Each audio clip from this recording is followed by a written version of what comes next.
Bible me dit que la parole est une épée. Quand elle pénètre, elle partage l'âme et l'esprit, attriste l'homme et produit la repentance. Et comme une épée, elle fait aussi couler le sang. Bonsoir, bonsoir, chers téléspectateurs. C'est un plaisir de vous retrouver encore pour cette émission Que la lumière soit.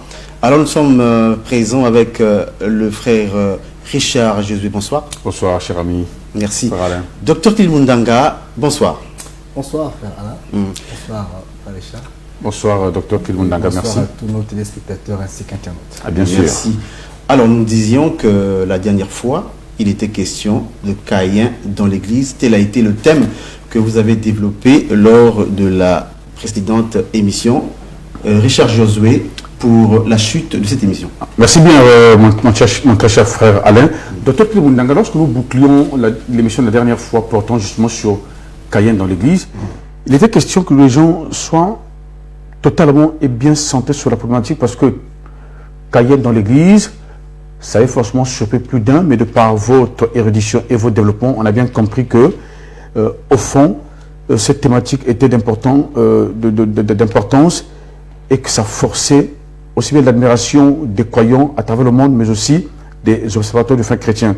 Si vous deviez résumer, je veux dire, cette émission de la fois passée, en quelques 2-3 minutes, qu'est-ce que l'on devrait retenir quant à la problématique de ce que vous aviez appelé par Caïn dans l'Église? Alors qu'on penserait que Caïn étant l'image du mauvais ou du diable, ne devrait pas se retrouver dans l'Église, non? Caïn est un frère bien-aimé, d'après les textes, d'après ce qui est écrit. Et nous avons bel et bien vu, partant des Écritures, que Caïn était un fils naturel d'Adam. Et vous l'aviez démontré par les Écritures, hein? Après la parole. Bien sûr. Et donc, en expliquant, on a vu comment Caïn étant fils de même père et même mère que Abel. Et on a expliqué cette famille comme l'image d'une église. Et dans cette église, le comportement, la nature de Caïn a été d'un grand mal. Quant à l'harmonie dans cette famille qui est donc une forme d'église vue de façon de la révélation. Et considérée comme la première famille dite religieuse ou chrétienne, peut-être, hein? Tout à fait. Et donc, ce qu'il y avait à décrier dans la nature de Caïn, dans son comportement, c'était ses œuvres. Parce que Caïn est même traité du malin à cause de ses œuvres.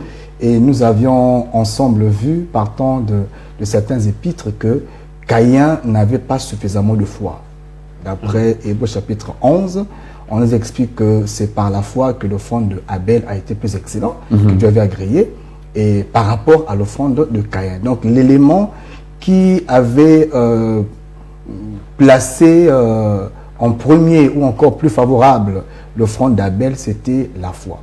Or la foi, d'après Jacques, se traduit dans les œuvres. Et alors nous avons dans nos églises aujourd'hui ce type de frères Caïn, ces frères qui, malgré qu'ils écoutent la parole, mais manifestent les œuvres de Caïn. C'est-à-dire, Caïn était méchant. Et il y a dans l'église des frères remplis de méchanceté qui veulent prospérer, mais en taclant les Abel. Parce que Caïn étant aîné, l'Écriture dit que Caïn a été prospère. La toute première civilisation que la terre ait connue viendrait de Caïn. Mais pourtant, il a tué son frère. Voyez-vous? Et après, cette prospérité a été manifeste. Et plusieurs pensent que pour avancer, il faut tuer son frère. Et dans nos églises, nous retrouvons ce genre de frères Caïn qui pensent que pour être bien vu aux yeux du monde, il faut toujours torpiller un frère. Il faut toujours trahir un frère. Est-ce que ça arrive aussi parmi ceux des collaborateurs qui sont par exemple autour d'un ministre de Dieu tel que vous? Peut-être qu'un tel frère pourrait être bien vu du docteur Clide, qui est le visionnaire de l'Église, ou pourrait être tenté de faire du tort à d'autres. Pour qu'il soit seul à être apprécié, le docteur Clide, qui est visionnaire et père spirituel. C'est très fréquent dans nos églises que des frères qui torpillent d'autres frères pour mieux paraître, que des frères afin d'être mieux positionnés. Voilà, que des frères qui pensent que en torpillant un frère, on fera mieux. Vous voyez, lorsqu'il fallait sacrifier, fallait tuer Joseph, j'ai aimé la réaction de Judas. Judas dit à ses frères, que gagnerons-nous en tuant notre frère? Notre propre frère. Notre frère, c'est notre sang. Or que les frères dans la foi, on est liés par le sang qui est l'évangile. Mais nous gagnons quoi lorsqu'on s'assemble pour torpiller un frère? Nous gagnons quoi lorsqu'on passe à la télé pour nuire à un frère? Nous gagnons quoi lorsqu'on passe sur les réseaux sociaux pour torpiller un frère, même s'il était dans le mal? L'Écriture dit que quand au jour du malheur, même un coupable, disait Job, a besoin de la miséricorde de ses frères.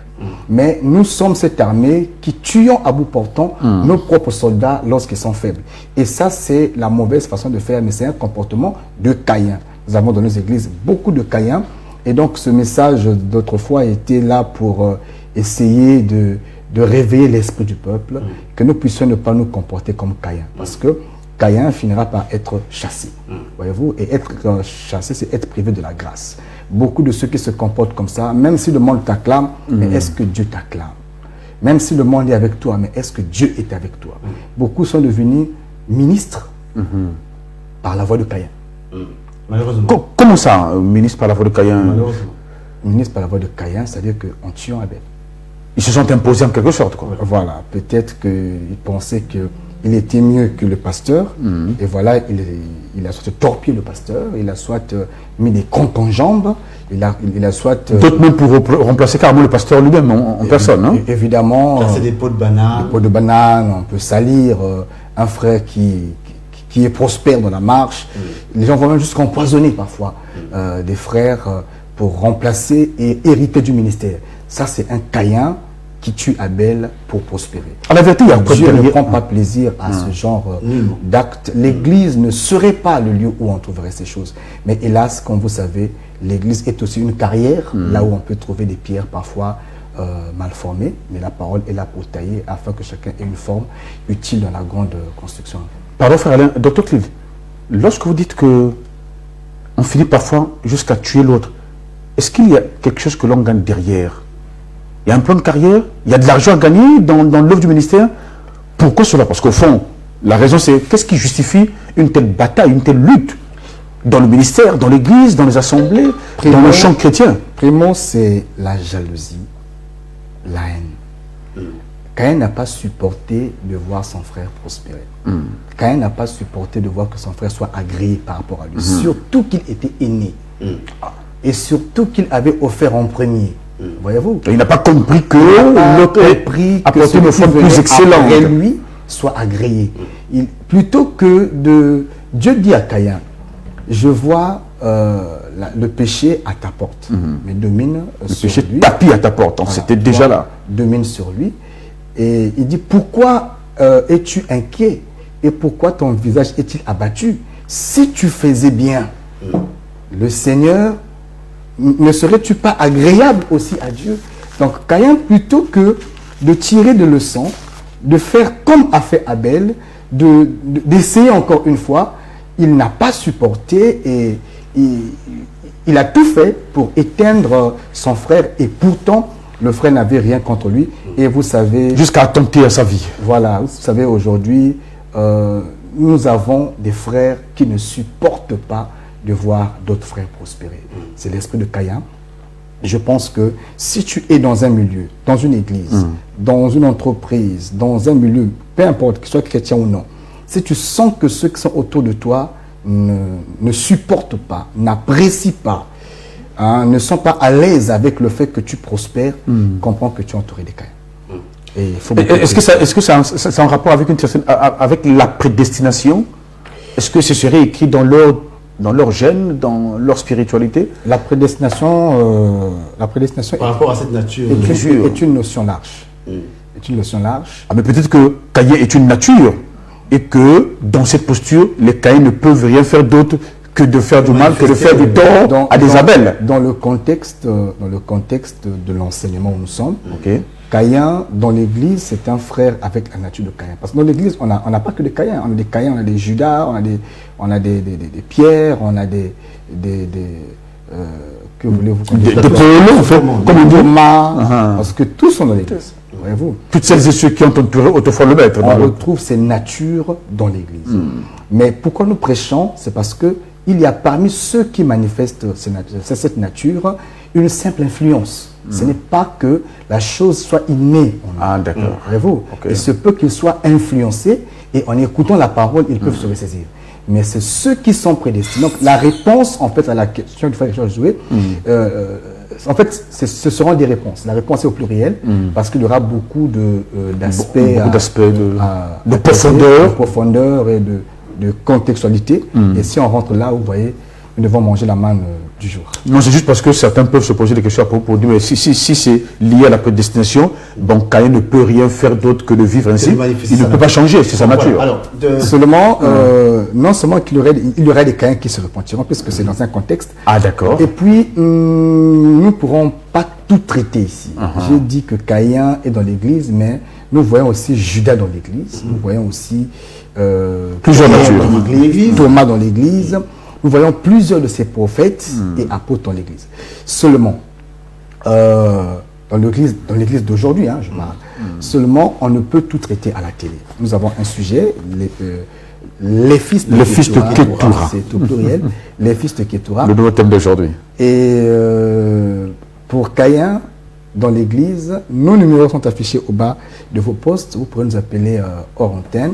Et continuer les échanges avec le docteur Okil Mundanga. Effectivement. Aussi sur Facebook, par vos téléphones, vos numéros de téléphone. En ligne, nous sommes là en ligne sur notre page Facebook de l'église. La page c'est Église le Rassemblement des Saints. Quand vous cliquez sur cette nomination, vous tomberez en direct sur la page. Et aussi, notre église est située ici à Pointe-Noire, à la base de Socoprise. Important de le préciser, de le rappeler. À la base de Socoprise. Donc, quand vous partez du rond-point Ilama, à l'angle de l'aéroport, pour la brasserie, la toute première ruelle à votre droite, la seconde parcelle à votre gauche, là est située l'église le Rassemblement des Saints. Et quand vous partez par la voie de la brasserie pour Ngoyo, vous arrêtez à la station Puma, qui est à l'arrêt OCI, et en face de l'arrêt, il y a une bretelle qu'il faut emprunter. Et sur la bretelle, vous prendrez donc la dernière ruelle à votre gauche, la seconde parcelle à gauche. Mais les numéros qui sont affichés sont aussi les nôtres, et par ces numéros, ils peuvent appeler pour plus de précision, pour mieux être situé et orienté. Nous avons culte tous les mercredis, toujours vendredi, de 17h30 à 19h, 17h à 19h30. Et le dimanche, bien sûr. Le dimanche, 7h30 à 9h30 pour le premier culte. Et 10h00 à 12h30 pour le second culte. Merci beaucoup, Dr Clyde Mundanga. Nous avons la manne de ce jour, les 6 enfants, les 6 fils de Ketura. Ketura, qui a été l'une des épouses d'Abraham, car nous avons su par les Écritures que Abraham eut pour épouse Ketura après la mort de la mère Sarah, et avec Ketura naquirent 6 fils. Alors, 6 fils, qu'est-ce qu'on constate, docteur? 6 fils qui ne portent pas l'identité du père, problème. Il y a un pourquoi. 6 fils qui reçurent de la part de leur père Abraham des dons, mais seulement après avoir donné des dons aux enfants, il les éloigne de sa maison. Il y a un pourquoi. Et donc, sur le plan révélationnel et prophétique, nous voulons comprendre tous ces mécanismes dans ce sujet, les 6 fils de Ketura, docteur. Plongeons dans les textes, nous lisons Genèse chapitre 25, à partir du verset 1er, nous dirons jusqu'au verset 6. Genèse, chapitre 25. Chapitre 25. On commence à partir du verset 6? Non, verset 1er jusqu'au verset 6. Verset 1er jusqu'au verset 6. L'Éternel parla à Moïse et dit, Genèse 25. Genèse 25. 25 à partir du premier verset. À partir du premier verset. Chapitre. Genèse 25. Pardon, j'allais plus vite, je suis tombé sur plutôt Exode. J'étais sur Exode, merci. Ah, d'accord. Verset jusqu'au verset. Je vais appuyer plus vite le clavier. Donc Genèse chapitre 25 à partir du verset 1er jusqu'au 6e verset. Abraham prit encore une femme nommée Ketura. Elle lui enfanta Zimram, Jokshan, Medan, Madian, Jisbak et Chouak. Ou Chouak, hein? Chouak. Verset 3. Jokshan engendra Seba et Dedan. Les fils de Dedan furent les Asherim, les Luchim et les Lumim. Les fils de Madian furent Epha, Epher, Enoch, Abida et Elda. Ce sont là tous les fils de Ketura. Oui, verset 5. Abraham donna tous ses biens à Isaac. Abraham donna tous ses biens à Isaac. C'est important, oui. Et le 6e verset, il fit des dons aux fils de ses concubines. Et tandis qu'il vivait encore, il les envoya loin de son fils Isaac, du côté de l'Orient, dans le pays d'Orion. Du côté de l'Orient, dans le pays d'Orion. D'Orion. Nous lisons la suite. Donc le verset 7. Voici les jours des années de la vie d'Abraham. Il vécut 175 ans. Abraham expira et mourut. Après une heureuse vieillesse, âgé et rassasié de jours. Et il fut recueilli auprès de son peuple. Isaac et Ismaël, ses fils, l'enterrèrent dans la caverne de Macpéla. Isaac et Ismaël, ses fils. Ses fils. Ok. L'enterrèrent dans la caverne de Macpéla. Donc nous remarquons qu'à l'enterrement de Abraham, les fils de Ketura ne sont pas présents. Curieusement. Puisqu'ils sont chassés. Donc c'est à noter très bien. Voilà, lisons 1 Chronique chapitre 1er à partir du verset 30. 1 Chronique. 32. Chapitre 1er. Chapitre 1er. Oui. Chapitre 1er, à partir du verset 31. À partir du verset 28, disons. 28. Donc je commence par le verset 28. Fils d'Abraham, Isaac et Ismaël. Isaac et Ismaël, point. C'est ça? Lisons 32. Le verset 32. Toujours de... Fils de Ketura. Fils de Ketura. Concubine d'Abraham. Elle enfanta Zimran, Jokshan, Medan, Madian, Jishbak et Chouak. Fils de Jokshan, Seba et Dedan. Ce sont là tous les fils de Ketura. Ok. Voilà un peu l'écriture que nous allons ensemble. Ça donne déjà du grand moudre. Hein. Je vois le docteur sourire.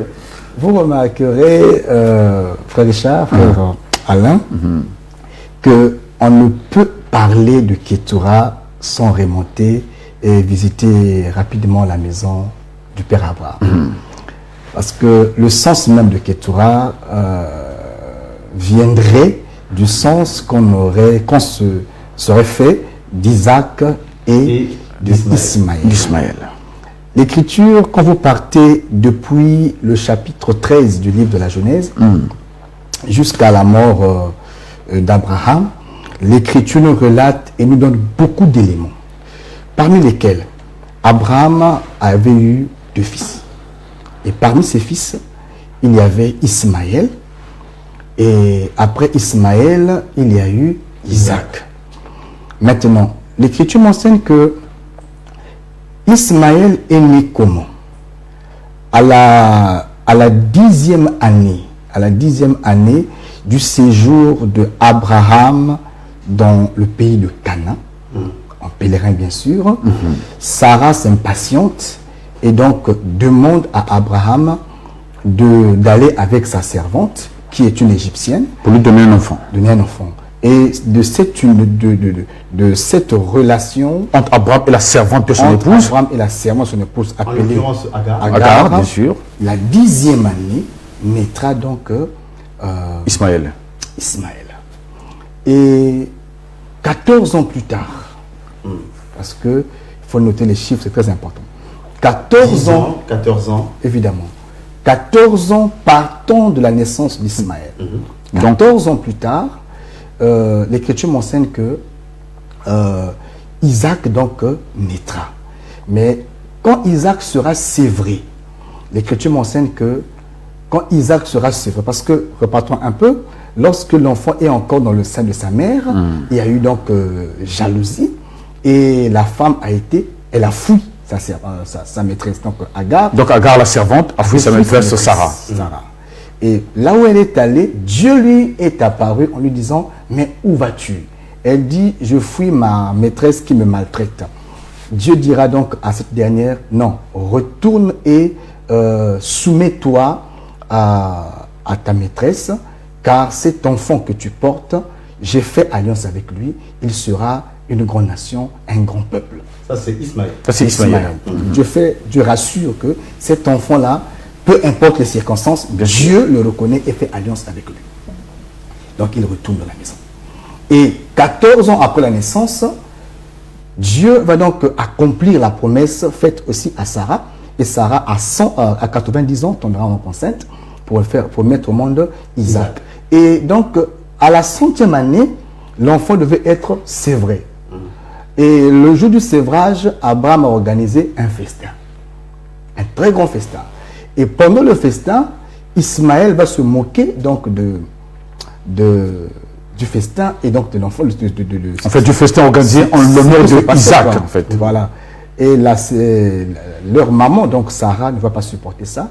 Elle va donc dire à Abraham de chasser l'enfant, car l'enfant de l'esclave ne devrait pas hériter ensemble avec l'enfant né de la femme, donc de la femme légitime. Et toutes ces déclarations étaient prophétiques. Voilà comment on va chasser donc Ismaël. Et étant dans le désert, le Seigneur apparaîtra encore pour confirmer l'alliance avec Agar et surtout avec l'enfant. Selon sa promesse antérieure faite à Agar, bien sûr. Évidemment, Dieu a confirmé la promesse. Promesse qu'il a aussi faite à Abraham lui-même. Et l'Écriture m'enseigne que l'histoire est restée comme telle, est restée dans la maison tout le temps Isaac. Et c'est à la mort donc de Sarah, à la mort de Sarah, l'Écriture m'enseigne que Abraham va donc prendre une autre femme. Et cette femme-là, c'est la sœur Ketura dont nous parlons ici. L'Écriture dit que Abraham prit une concubine de Ketura et d'elle, ou encore, elle a donné à Abraham des enfants. Le frère l'a déjà signifié. Ces enfants qui portent le sang d'Abraham, ces enfants qui sont la semence d'Abraham, mais... Parce que né de cette relation entre Abraham et Ketura, c'est le sang d'Abraham. d'Abraham, mais ces enfants ne porteront pas l'identité d'Abraham. C'est-à-dire qu'on va dire qu'ils ne portaient pas le nom de leur père. Évidemment. Et parce que le nom est capital en Israël. Le nom est très important. Le nom, c'est l'identité même de la personne. Bien sûr. Et lorsque les enfants sont nés, Abraham fait des dons à ses enfants, les chasse très loin de son fils. Les 6 enfants de Ketura. Évidemment, les chasse et à la fin va donc remplir, donner tout l'héritage, tous les biens qu'il avait, il laisse ça à Isaac. Et au jour de sa mort, nous constatons que les fils de Ketura ne sont pas là. On leur appelle même fils de Ketura. Et j'ai fait lire le livre des Chroniques pour remarquer que, outre l'historique ou l'historicité de la scène, même quand nous revenons sur les annales, sur les chroniques, on ne mentionne toujours pas les enfants d'Abraham. Et pourtant, alors que les chroniques sont censées nous relater l'historicité réelle de la chose telle que vécue à l'époque. Mais ici, même dans le livre des chroniques, on classe ces enfants comme étant les enfants de Ketura, pas d'Abraham. Il y a un pourquoi. Forcément. Et ça force une curiosité. C'est maintenant que nous comprenons la scène, on peut... Maintenant que la scène est plantée, expliquer la pensée du Seigneur. Je rappelle que nous sommes en direct. Écrivez, n'appelez pas. Écrivez, nous pourrons commencer à recevoir les appels à la prochaine émission. Mais pour ce soir, écrivez. Et j'en ai garanti que leurs messages peuvent être lus en direct sur ce plateau, bien sûr. Voilà, nous sommes disposés à répondre donc à vos questions, mais les questions écrites. Nous disons ceci. Il y a dans les Écritures et dans la prophétie l'histoire et la pensée de Dieu. C'est très important. La prophétie marche, elle court. Dans la course de la prophétie, dans la marche de la prophétie, il arrive que la prophétie traverse l'histoire. Mais cette traversée de l'histoire n'annule pas le plan pour lequel le Seigneur dresse une prophétie. Ça n'annule pas le plan de Dieu pour la prophétie. Mais bien au contraire, la prophétie continue à marcher jusqu'à atteindre son but réel. Lorsque nous vérifions les textes pour expliquer la pensée du Seigneur, nous disons ceci. Les 2 enfants que Abraham a eus avant la mort de Sarah, ces 2 enfants-là sont prophétiques. Parce que ces 2 enfants sont nés dans la maison. C'est très important. Ils sont nés dans la maison. Il y a des enfants nés dans la maison et des enfants faits en dehors de la maison.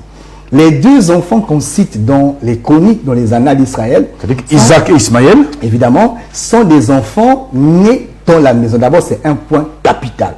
Quand vous dites dans la maison, pardon docteur, de quelle maison faites-vous état? Dans la maison, mais les enfants de Ketura sont bien nés, là aussi, là où vivait Abraham. Non, vous allez voir que déjà le lit, la chambre même de Sarah a été occupée par Isaac. Parce que quand Sarah est morte, Isaac était inconsolable. Il fallait donc prendre une femme pour Isaac. J'entends dire des frères que pour le mariage, tu n'as pas besoin de prier. Il n'y a pas de prière pour une femme. Ce que dit moi si au Kobalaï. Cette prédication-là, Abraham n'aime même pas écouter ça. Ah bon? Abraham n'aime pas écouter ça. Parce que quand tu dis ça, Abraham se fâche. La preuve en est que quand l'intendant le plus ancien a voulu dire ça, Abraham dit hey, attention, mets ta main sous ma cuisse et rassure-moi que tu vas prier. Tu vas aller chercher une femme pour mon fils dans la patrie où nous sommes sortis. Et avant que l'intendant n'aille, l'intendant a prié. Voyez-vous, quand quelqu'un a des responsabilités, est appelé à l'héritage d'Abraham, il ne peut pas prendre une femme que Dieu n'a pas. C'est-à-dire qu'il ne peut pas prendre une femme au hasard. C'est très important. C'est très, très important parce que tu partageras l'héritage avec elle. Le mariage n'est pas salutaire, mais mal se marier peut compromettre le salut. Très important. Pardon? Le mariage. Il faut préciser ça, docteur, c'est très sérieux. Mais le mariage n'est pas salutaire, mais mal se marier peut compromettre le salut. C'est une déclaration forte. Évidemment. Dixit, docteur Clé. C'est pour dire que si on ne prie pas alors qu'on a des responsabilités, mais c'est l'un des engagements les plus importants, les plus sérieux qu'un homme prenne dans sa vie. Mais docteur, ce n'est pas Dieu qui fait le choix de la femme à votre place, c'est vous qui faites le choix. C'est l'homme qui fait le choix de la femme, non? Un choix dans le plan de Dieu est différent d'un choix charnel. Nous avons l'exemple. Celui qui a des responsabilités est appelé à la charge de l'héritage d'Abraham. L'Écriture dit, il faut prier. L'intendant a prié. Et même quand il a... Selon la recommandation d'Abraham. Il dit même, Seigneur, merci d'exaucer ma prière.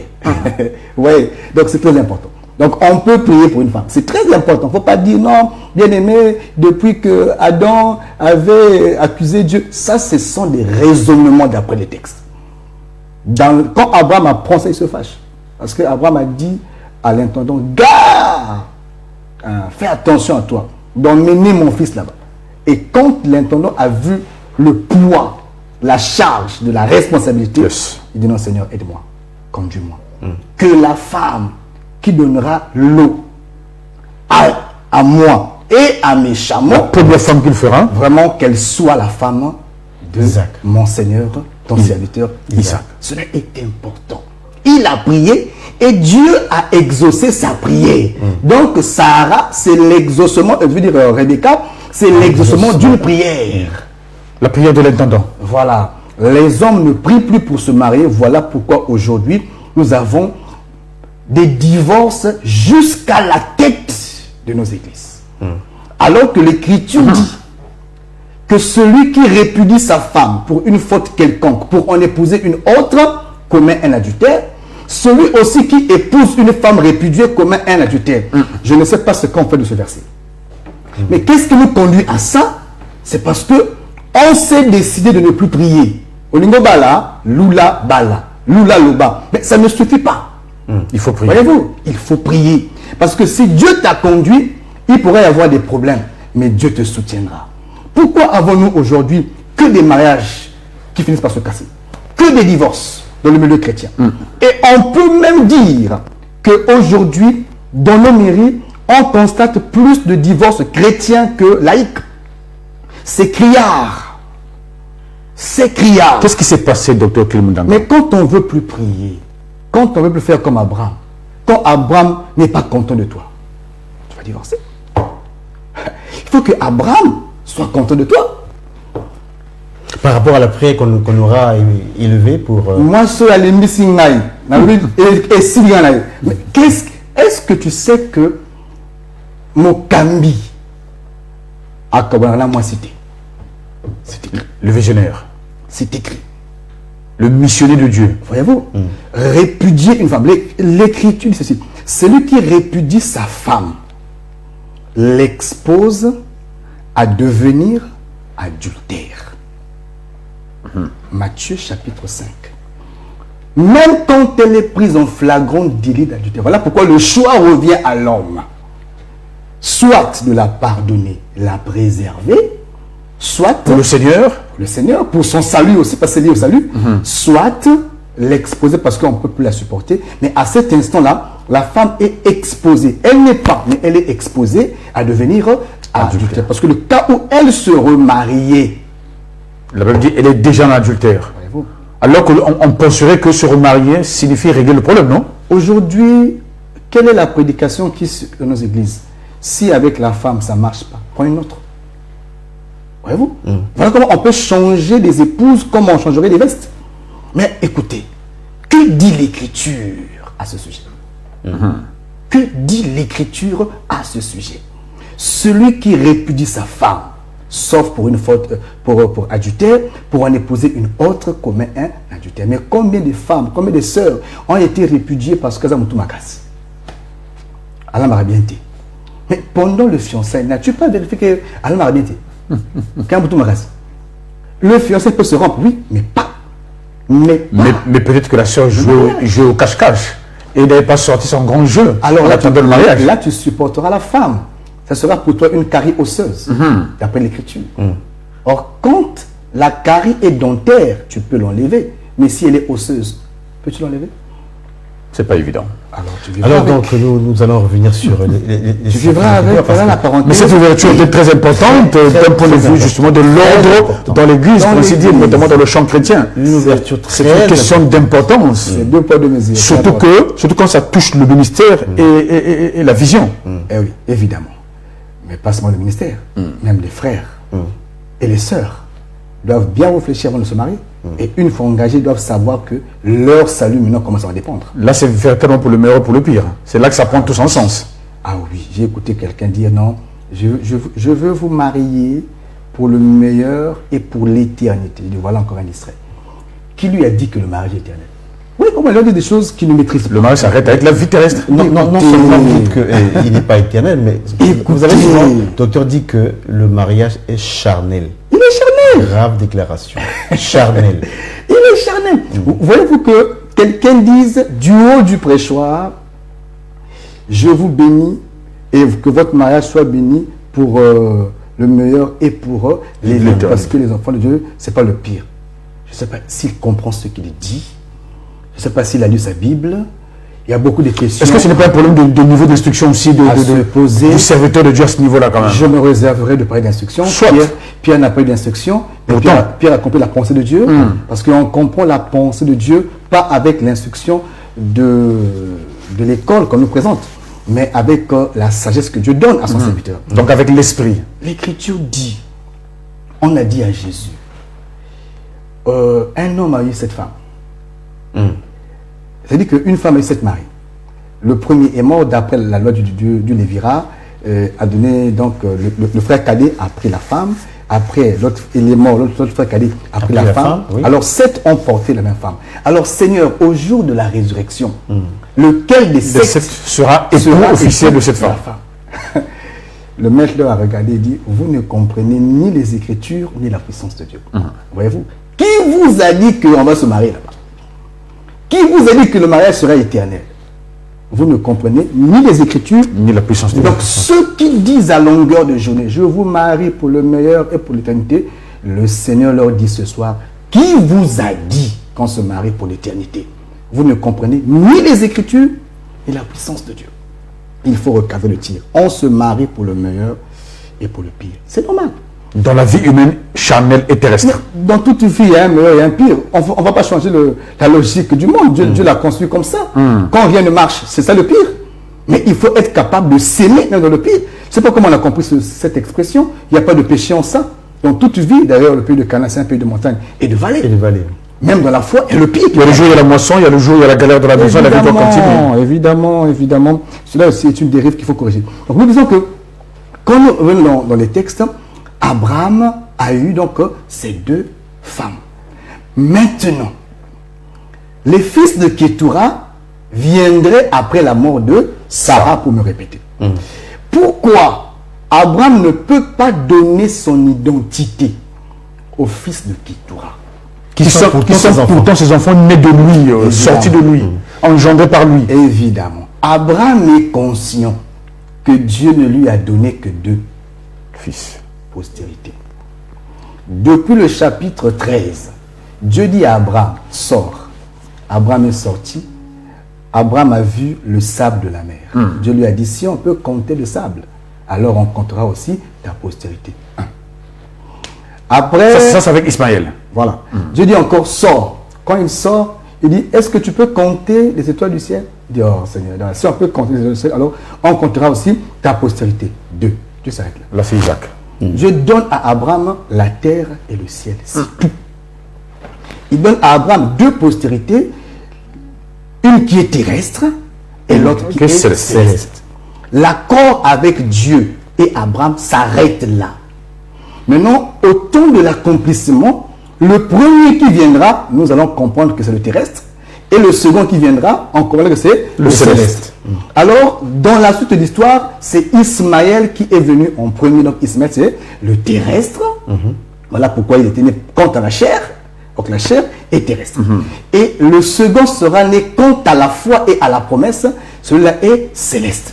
Voyez-vous, tout ce que Abraham fera après, ça n'engage pas Dieu, ça engage Abraham. Mais ça sera prophétique. Parce que Abraham incarne la foi. Voyez-vous, lorsque Abraham prend Agar pour faire un enfant avec elle, cela est prophétique. Maintenant, il faut expliquer ici l'histoire et la pensée de Dieu. Historiquement parlant, lorsqu'on parle de Isaac, Isaac, c'est la nation d'Israël. Historiquement parlant. Là, je prêche. Ce sont les faits vécus. Les faits vécus. C'est Israël. Parce qu'on peut même faire la généalogie partant de Isaac, Jacob, David, arrivé jusqu'à la nation actuelle qui est Israël. Chez Netanyahou. Donc nous comprenons que, historiquement parlant, le pays, ou encore Isaac, fils de la promesse, postérité céleste, c'est Israël. Pardon, docteur, vous touchez l'histoire. L'histoire. Et là, c'est complexe parce que ça touche des éléments particuliers touchant la géopolitique mondiale. Oui. Si Israël, d'un point de vue, si Isaac, d'un point de vue historique, est l'ancêtre d'Israël, Oui. Ismaël serait l'ancêtre. Il en de quel vient. pays? Il était en train de venir à... Ismaël, Isaac, donc voilà, ça c'est sans contredit. Ok. Jusqu'à ce jour, j'ai écouté une fois monsieur le Premier ministre israélien le reconnaître. Voyez-vous, jusqu'à ce jour, Israël connaît que leurs ancêtres, c'est Abraham, c'est Isaac, c'est Jacob, jusqu'à ce jour. Et comme Moïse vient leur apporter la loi, Moïse leur présente le Dieu de leur père. Abraham, Isaac, Jacob. Là, c'est sans contredit. Maintenant, quand on parle de Ismaël, historiquement parlant, c'est très important. Historiquement parlant, Agar est égyptienne. Voyez-vous, Agar est égyptienne. Elle n'est pas mécoise. Elle n'est pas, je ne sais pas où on va la placer. Elle est égyptienne. Et l'Écriture m'enseigne que Lorsqu'ils ont été chassés, l'enfant était autour de 14 ans, 15 ans, 14 ans. 14 ans, 14 ans. ce que vous avez dit au départ, bien sûr. Et arrivé à un moment, l'Écriture mentionne que l'enfant avait grandi et sa mère lui a donné une femme égyptienne. Voyez-vous? Et il a vécu vers Paran, en face de l'Égypte.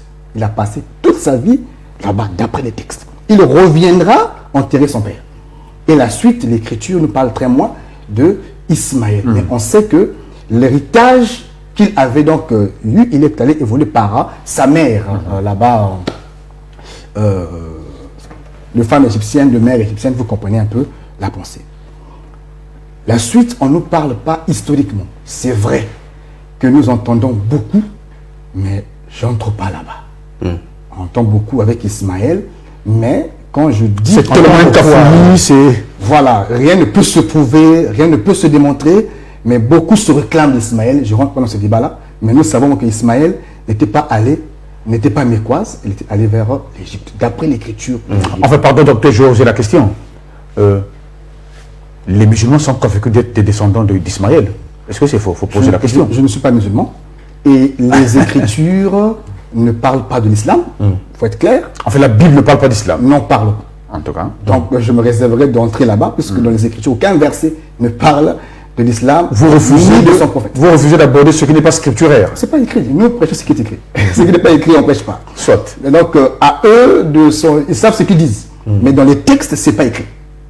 Dans le texte, on ne peut pas faire l'affiliation entre cette confession et Ismaël. En fait, dans le texte, on constate simplement que Isaac, au moment où, plutôt Ismaël, au moment où il grandit, sa mère, qui est égyptienne, lui donne aussi une femme égyptienne. Plus tard, il revient enterrer son père, Abraham, et puis fin de l'histoire en quelque sorte. Il n'y a plus rien. L'Écriture ne nous dit plus de quoi est faite la vie d'Ismaël au-delà. Voilà, mais au moins nous savons qu'il est de source égyptienne et hébreuse. De par sa mère, égyptienne de par sa mère, et hébreuse de par son père, Abraham. Si quelqu'un veut se réclamer là-bas, qu'il redonne la foi là aux Hébreux. Il faut forcément une connexion avec les Hébreux. Puisque puisque le père Abraham est hébreu. Le père est hébreu, sa mère est égyptienne. Vous voulez le mettre où? Si vous voulez, reconnaissez d'abord ses origines. On ne peut pas bâtir une foi sur le néant, voyez-vous. Mais je n'entre pas dans une chose que l'Écriture ne traite pas. Ok. Historiquement parlant, c'est ça.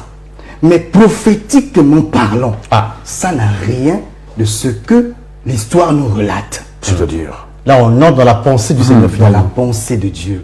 Vous avez entendu parler des 70 semaines de Daniel. C'était en réalité les 70 années de captivité que Jérémie avait prophétisé sur la nation d'Israël. Mais ça, c'était un accomplissement historique. Après 70 années, l'histoire passée, Daniel se rend compte que ce qu'avait dit Dieu ne s'accomplissait pas. Voilà comment on est contraint de consulter Dieu. Dieu qui donne une interprétation prophétique de 70 années en 70 semaines. Donc, la prophétie peut marcher dans l'histoire, mais elle poursuit le but pour lequel elle a été libérée. Voyez-vous? Lisons Galates chapitre 4. Nouveau Testament, Galates chapitre 4. Chapitre 4, à partir du verset 19. Galates chapitre 4, à partir du verset 19. Oui. Mes enfants, pour qui j'éprouve de nouveau les douleurs de l'enfantement, jusqu'à ce que Christ soit formé en vous. Je voudrais être maintenant auprès de vous et changer de langage, car je suis dans l'inquiétude à votre sujet. Dites-moi, vous qui voulez être sous la loi, n'entendez-vous point la loi? Car il est écrit qu'Abraham eut 2 fils, un de la femme esclave et un de la femme libre. Mais celui de l'esclave naquit selon la chair et celui de la femme libre naquit en vertu de la promesse. Jean-Paul. Ces choses sont allégoriques. Précieux frère. Car ces femmes sont 2 alliances. L'une du mont Sinaï, enfantant pour la servitude, c'est Agar. Agar, c'est le mont Sinaï. Car Agar, c'est le mont Sinaï en Arabie. Et elle correspond à la Jérusalem actuelle, qui est dans la servitude avec ses enfants. Donc l'Écriture a dit que Agar, c'est Israël. Ismaël, c'est Israël. Agar, c'est l'alliance du mont Sinaï qui donne pour naissance Ismaël, type d'Israël. Voilà pourquoi Dieu, en bénissant Ismaël, il avait dit que de lui sortira 12 princes. Et voilà pourquoi il est né à la 10e année de la présence d'Abraham à Cana. Et il est né d'une femme égyptienne. Très important. La suite, c'est quoi? La suite donc, car Agar, c'est le mont Sinaï en Arabie, et elle correspond à la Jérusalem actuelle, qui est dans la servitude avec ses enfants. Mais la Jérusalem d'en haut est libre. C'est notre mère. Car il est écrit, réjouis-toi, stérile, toi qui n'enfantes point. Éclate et pousse tes cris, toi qui n'as pas éprouvé les douleurs de l'enfantement. Car les enfants de la délaissée seront plus nombreux que les enfants de celles qui étaient mariées. Pour vous, frères, comme Isaac, vous êtes enfants de la promesse. Oh my God. Et de même qu'alors que celui qui était né selon la chair persécutait celui qui était né selon l'esprit, ainsi en est-il encore maintenant. Donc vous comprenez que sans que docteur dise quoi que ce soit, la Bible explique clairement que clarifie la question. C'est deux montagnes. Donc de la pensée de Dieu, il n'y a pas une certaine religion qui serait à gauche, à droite. Et Dieu ne voit que deux peuples. Dieu ne parle pas de religion. Il ne parle pas de religion. Il parle d'Israël comme nation, né contre la chair, d'après ce qui est écrit, et peuple céleste, église. Voilà pourquoi Église seule ira à l'enlèvement et Israël seul héritera le millénium. La terre. Voyez-vous, tout ce qui s'annonce après l'écriture dans la pensée de Dieu ne voit pas ça. C'est-à-dire que ça n'existe pas. N'est-ce pas? C'est clair. Mais nous reviendrons pour donner plus de nourriture. Mais vous comprenez que si Ismaël, c'est Israël, si Isaac, c'est l'Église, qui sont les fils de Ketura? Waouh! Joli point d'interrogation. Grosse question, grosse interrogation. Nous allons clore donc cette émission, Dr. Limounaga, car nous sommes déjà au-delà du temps malheureusement qui nous a été imparti. Merci, chers téléspectateurs, pour votre attention. En tout cas, vous constatez qu'il y a des choses à apprendre dans ce sujet, dans ce thème, les 6 fils de Ketura. Des choses pertinentes. Très, très pertinentes. Nous vous fixons rendez-vous pour le mardi prochain, pour la suite de l'émission. Mais entre-temps, la même émission est rediffusée le samedi à 21h45 sur MCR TV. Merci donc pour tout ce que nous avons appris aujourd'hui, Dr. Limounaga. Merci pour votre disponibilité. Les messages ont été reçus. Nous reviendrons sur ça dès la prochaine émission. Bien sûr. On reprendra vos messages. Voilà. Un message sur le mariage, un certain Monsieur Monkou, merci beaucoup. Et d'autres aussi seront lus et répondus certainement le mardi prochain. Voilà. Prenez votre mal en patience et que ceux qui ont des oreilles entendent ce que l'Esprit dit à l'Église correctrice. Que ceux qui entendent comprennent et pratiquent la parole de Dieu. À bon entendeur. Shalom. Shalom.